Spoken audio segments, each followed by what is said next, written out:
The 1960s are calling Xi Jinping, on a rotary phone, urging the strongest Chinese leader since Mao Zedong to extricate his views on gender equality from the Mad Men era. It was Mao who observed in 1968 that women hold up half the sky. But in the Xi era that began in 2012, the female half of China's 1.4 billion people don't hold up much of anything in the halls of power. Not a single woman sits on the Communist Party's 24-person Politburo decision-making body. Even Japan's current cabinet lineup includes 5 women out of 19 members. And Japan, remember, trails the Maldives, Côte d'Ivoire and Kuwait in terms of gender equality. Tokyo is even behind Saudi Arabia in female representation in parliament.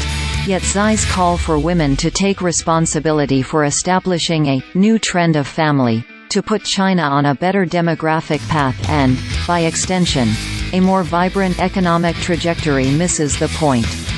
As the Chinese leader put it on October 30th, it's necessary to guide women to play their unique role in carrying forward the traditional virtues of the Chinese nation and establishing good family customs. He added that, we must actively cultivate a new culture of marriage and childbearing. Sadly, Xi didn't mention creating a new culture of gender parity. What he did do was sound like he was acting in an episode of the popular American period drama, Mad Men, and its sepia-toned take on patriarchal dynamics.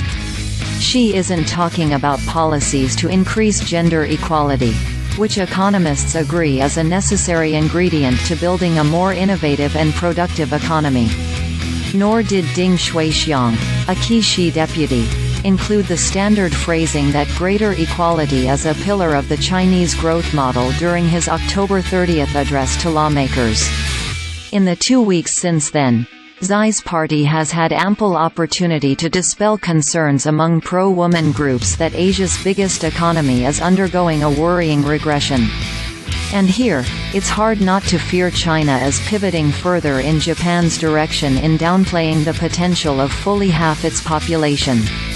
Xi's idea is, essentially, for women to stay home to get pregnant or care for the old for the good of the motherland. It immediately made me think of Hakuo Yanagisawa's Kinsley gaffe in 2007. The reference here to when a politician reveals too much truth, saying the quiet part out loud. And, wow, did Yanagisawa, then Japan's health minister, step in it when he described women as baby-making machines, in a speech about the nation's declining birth rate. That retrograde spectacle 16 years ago makes for an intriguing bookend. Yanagisawa's gaffe hurt the popularity of the government at the time, led by then Prime Minister Shinzo Abe. That will happen when one of your ministers insults half of Japan's 126 million people and you refuse to fire him.